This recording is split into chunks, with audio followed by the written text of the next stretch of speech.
اس کائنات کا سب سے پہلا گناہ کیا تھا؟ اس کائنات کا سب سے پہلا گنہگار کون تھا؟ اس کا آسان سا جواب تو یہ ہے کہ کائنات کا سب سے پہلا گناہ تو یہ ہے کہ جب عزازیل یا شیطان مردود نے تب کیا تھا جب اس نے اللہ تعالیٰ کے حکم کی نافرمانی کرتے ہوئے حضرت آدم علیہ السلام کی تخلیق کے وقت حضرت آدم علیہ السلام کو سجدہ کرنے سے انکار کر دیا تھا اور کہا تھا میں آدم علیہ السلام سے بہتر ہوں کیونکہ میری پیدائش آگ سے ہوئی ہے جبکہ آدم کو مٹی سے تخلیق کیا گیا ہے۔ یعنی کائنات کا پہلا گناہ غرور اور تکبر تھا جس نے عزازیل کو ابلیس بنا دیا تھا۔ لیکن تاریخ انسانی میں اس سرزمین پر پہلا گناہ کس نے کیا تھا اس کی تفصیل کچھ یوں ہے۔ حضرت آدم علیہ السلام کے اس دنیا میں تشریف لانے کے بعد آپ کے ایک بیٹے نے آپ کے دوسرے بیٹے کا قتل کر کے تاریخ انسانیت کا سب سے پہلا گناہ کیا تھا۔ وہ قاتل کون تھا، یہ قتل کیوں ہوا تھا اور وہ معصوم مقتول کون تھا؟ یہ اس وقت کی بات ہے جب روئے زمین پر انسانی زندگی کی ابتدا ہوئی تھی۔ بابا آدم علیہ السلام اور اماں حوا علیہ السلام کو ایک ممنوعہ پھل کھانے کی وجہ سے بطور سزا جنت سے بے دخل کر کے اللہ تعالیٰ کے حکم سے دنیا میں بھیجا گیا تھا۔ آپ دونوں نے اللہ کی بارگاہ میں بہت سی معافی مانگی اور بخشش طلب کرنے کے بعد اس فانی دنیا میں آپ دونوں سزا کاٹ رہے تھے۔ کچھ عرصے بعد اماں حوا علیہ السلام کے بطن سے اولاد کی پیدائش ہوئی۔ یہ پیدائش ایک صورتوں میں ہوا کرتی تھی۔ اللہ تعالیٰ کے حکم سے جب بھی اماں حوا علیہ السلام حاملہ ہوتی تو جڑواں بچوں کی پیدائش ہوتی جن میں ایک لڑکا اور ایک لڑکی پیدا ہوتے تھے۔ ایک ساتھ پیدا ہونے والے لڑکے اور لڑکی کا نکاح دوسری مرتبہ پیدا ہونے والے لڑکے اور لڑکی کے ساتھ کر دیا جاتا تھا، جبکہ ان جڑواں لڑکے اور لڑکی کا نکاح آپس میں حرام قرار پاتا تھا جن کی پیدائش ایک ساتھ ہوتی تھی۔ حضرت آدم علیہ السلام کی اولاد میں دو بیٹے حابیل اور قابیل کی پیدائش ہوئی تھی۔ قابیل کے ساتھ پیدا ہونے والی لڑکی کا نام اقلیمہ تھا اور حابیل کے ساتھ پیدا ہونے والی لڑکی کا نام لیودا تھا۔ حضرت آدم علیہ السلام کی شریعت کے مطابق اقلیمہ قابیل کی بہن تھی اور لیودا حابیل کی بہن تھی، لہذا دستور کے مطابق قابیل کا نکاح حابیل کی بہن لیودا سے ہونا تھا اور حابیل کا نکاح قابیل کی بہن اقلیمہ سے ہونا تھا۔ اقلیمہ جب جوان ہوئی تو اس کے حسن و جمال میں بہت اضافہ ہو گیا اور وہ لیودا سے زیادہ خوبصورت تھی، لہذا قابیل کے دل میں شیطان نے شر پیدا کر دیا اور اس میں خواہش پیدا کر دی کہ وہ اقلیمہ سے ہی نکاح کرے گا۔ قابیل حضرت آدم کی شریعت سے واقف تھا کہ اس کا نکاح اقلیمہ سے نہیں ہو سکتا اور اقلیمہ اس کے لیے حرام ہے۔ اس کے باوجود وہ اپنی ضد اور ہٹ دھرمی پر قائم تھا کہ وہ اقلیمہ سے ہی نکاح کرے گا۔ حضرت آدم علیہ السلام نے قابیل کو بہت سمجھایا اور اللہ کا خوف دلایا مگر وہ نہ مانا۔ آخر کار حضرت آدم علیہ السلام نے دونوں کے درمیان ترازو کے دونوں پلڑے برابر کرنے کا یہ فیصلہ نکالا کہ آپ نے حابیل اور قابیل کو اللہ رب العزت کی خدمت میں قربانی پیش کرنے کا حکم دیا اور فرمایا تم دونوں میں سے جو بھی اقلیمہ کا حقیقی حقدار ہوگا اللہ تعالیٰ اس کی قربانی کو قبول فرما لیں گے اور اس طرح سے فیصلہ ہو جائے گا۔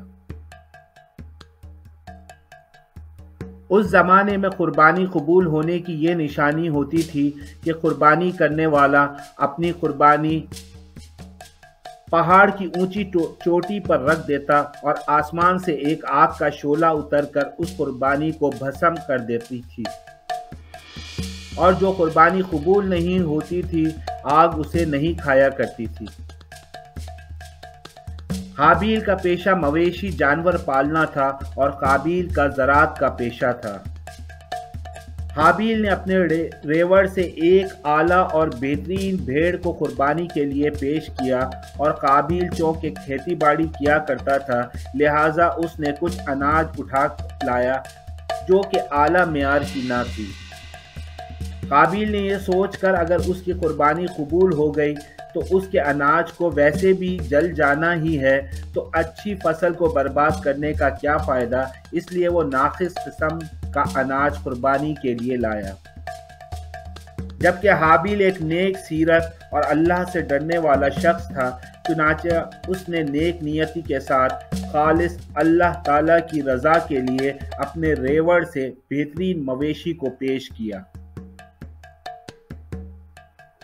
دونوں بھائیوں نے اپنی اپنی قربانی ایک پہاڑ کے اوپر لے جا کر رکھ دی، اور اچانک آسمان سے ایک آگ کا شعلہ لپکا اور اس نے حابیل کی پیش کی ہوئی قربانی کے بھیڑ کو جلا ڈالا، اور قابیل کا اناج ویسے ہی پڑا رہ گیا۔ اور یوں فیصلہ ہو گیا کہ اللہ حابیل کی قربانی سے راضی ہے اور قابیل کی قربانی سے ناخوش ہے۔ یہ دیکھ کر قابیل غصے میں آ گیا اور حسد اور انتقام کی آگ میں جلنے لگا۔ اس نے یہ اعلان کر دیا کہ وہ حابیل کو جان سے مار دے گا۔ اس پر حابیل نے کہا کہ بھائی، اگر تمہاری قربانی قبول نہیں ہوئی تو اس میں میرا کیا قصور ہے؟ بلکہ تمہیں تو یہ کرنا چاہیے تھا کہ پرہیزگاری کی راہ اختیار کرتے، اس صورت میں شاید تمہاری قربانی بھی قبول ہو جاتی، اور اگر تم مجھے مارنے پر ہی تلے ہوئے ہو تو میں ایسا کوئی ارادہ نہیں رکھتا، اور میں اس معاملے میں تم پر ہاتھ نہیں اٹھاؤں گا کیونکہ میں اسے بہت بڑا ظلم سمجھتا ہوں۔ قابیل حسد کی آگ میں جل رہا تھا، اس لیے اس پر اس نصیحت کا کوئی اثر نہیں ہوا۔ اس وقت تو قابیل وہاں سے چلا گیا، لیکن وہ حابیل کو مارنے کی تدبیر کرنے لگا۔ شیطان جو ابتدا سے انسان کا دشمن ہے، اس نے قابیل کو قتل کرنے کی راہ دکھائی۔ اس نے ایک پرندے کو پکڑا اور اس پرندے کا سر ایک پتھر پر رکھ کر دوسرے پتھر سے اس کا سر کچل دیا۔ اب قابیل کو پتہ چل گیا کہ قتل کس طرح سے کرنا چاہیے۔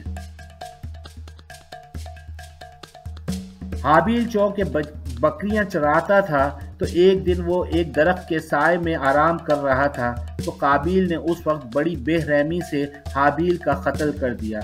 جب قابیل نے حابیل کو قتل کر دیا تو اس کو اپنی غلطی کا احساس ہوا، اور وہ سوچنے لگا اس قتل کو کیسے چھپایا جائے۔ بڑا پریشان ہوا کہ لاش کو کہاں اور کیسے چھپاؤں۔ تب اس کی نظر دو کووں پہ پڑی، جس میں سے ایک کوے نے دوسرے کو مار ڈالا اور زمین کھود کر مردہ کوے کو اس میں ڈال دیا اور زمین برابر کر دی۔ یہ دیکھ کر قابیل نے افسوس کرتے ہوئے ندامت سے کہا کہ افسوس، میں اس کوے جیسا بھی نہ ہو سکا، اور اس نے حابیل کو زمین میں دفن کر دیا۔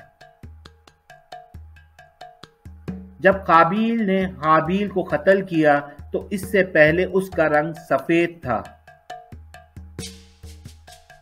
مگر قتل کے بعد اس کے چہرے پر پھٹکار پڑی اور اس کا سارا جسم کالا ہوتا چلا گیا۔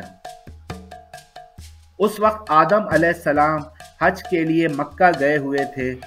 جب آدم علیہ السلام مکہ سے واپس آئے اور حابیل کو نہ پایا تو اس کو بہت تلاش کیا، مگر وہ نہ ملا۔ حضرت آدم علیہ السلام نے حابیل کے صدمے میں کھانا پینا ترک کر دیا اور شب و روز حابیل کے غم میں رہنے لگے۔ روایت کے مطابق حابیل جب قتل ہو گیا تو 7 دن تک زمین میں زلزلہ رہا۔ قابیل جو بہت خوبصورت تھا، بھائی کے قتل کے بعد اس کے چہرے پر بدصورتی نمایاں ہونے لگی۔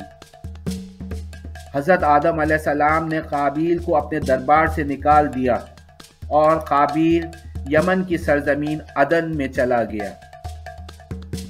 وہاں ابلیس نے آ کر قابیل کو یہ یقین دلایا کہ حابیل کی قربانی کو آگ نے اس لیے کھا لیا تھا کیونکہ وہ آگ کی پرستش کرتا تھا، تو تم بھی آگ کی پوجا کیا کرو۔ قابیل شیطان کے بہکاوے میں آ گیا اور اس نے بھی آگ کی پوجا شروع کر دی۔ اس طرح قابیل پہلا شخص تھا جس نے آگ کی پوجا شروع کی تھی، اور زمین پر یہ پہلا شخص ہے جس نے اللہ کی نافرمانی کی اور زمین پر خون ناحق کیا۔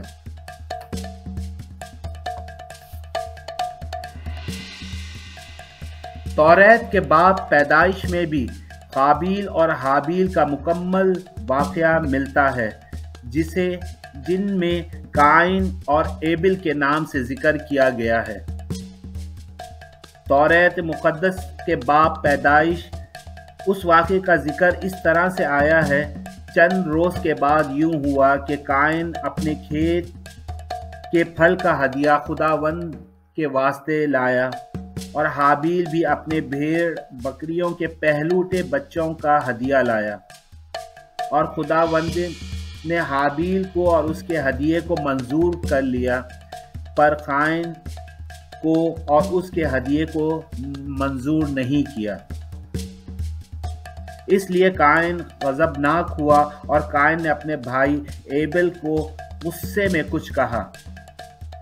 جب وہ دونوں کھیت میں تھے تو قائن نے اپنے بھائی ایبل پر حملہ کیا اور اسے قتل کر دیا۔ خداوند نے کہا، اب تو زمین کی طرف سے لعنتی ہوا۔ تب قائن نے خداوند سے کہا، میری سزا برداشت سے باہر ہے، آج تو نے مجھے روئے زمین سے نکال دیا ہے، اور میں تیرے حضور سے روپوش ہو جاؤں گا، اور زمین پر خانہ خراب اور آوارہ رہوں گا، اور ایسا ہوں گا جو مجھے پائے گا قتل کر ڈالے گا۔ تو قائن خداوند کے حضور سے نکل گیا اور عدن کے مشرق کی طرف نود کے علاقے میں جا بسا۔ قابیل کا انجام یہ ہوا کہ اس کے ایک لڑکے نے جو کہ اندھا تھا اس کو پتھر مار کر قتل کر دیا، اور یوں قابیل آگ کی پوجا کرتے ہوئے اپنے ہی لڑکے کے ہاتھوں مارا گیا۔